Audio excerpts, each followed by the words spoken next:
हरा गुंबद जो देखोगे जमाना भूल जाओगे अगर तैबा হে হারুন, হে হারুন, হে উম্মাদ, তোমার কখন বুদ্ধি হবে?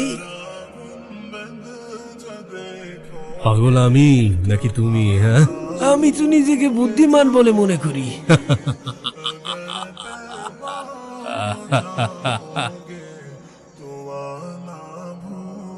তোমার আবার কবে থেকে বুদ্ধি আসা শুরু করলো? হ্যাঁ, কারণ আমি জানি তোমার এই প্রসাদ অস্থায়ী আর এই কবর স্থায়ী, তাই আমি একে আবাদ করছি। কিন্তু তুমি তোমার প্রসাদকে আবাদ করে এই কবর স্থানকে আবাদ করছো না।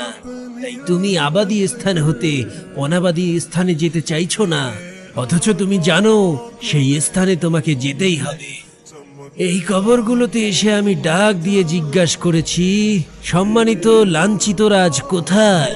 রাজত্বের কারণে দাম্ভিক ব্যক্তিগণ আজ কোথায়? কোথায় আজ অহংকারী প্রশংসিত ব্যক্তিগণ? হারুন, তোমার এই কাজগুলো কি পাগলামো নয়? ওয়াল্লাহি তুমি সত্য বলেছ। আমাকে আরো নসিহত করো। আল্লাহর কিতাবকে আঁকড়ে ধরো, সেটাই যথেষ্ট।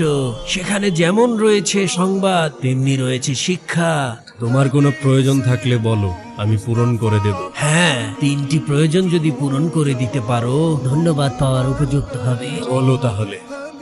আমার বয়স বাড়িয়ে দাও। আমি পারবো না। মালাকাল মউত থেকে আমাকে রক্ষা করো।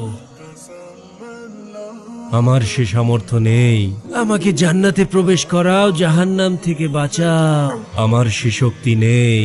তাহলে জেনে রাখো, তুমি বাদশা নও, গোলাম। আর কোনো গোলামের নিকট আমার কোনো প্রয়োজন নেই। हरा गुंबद जो देखो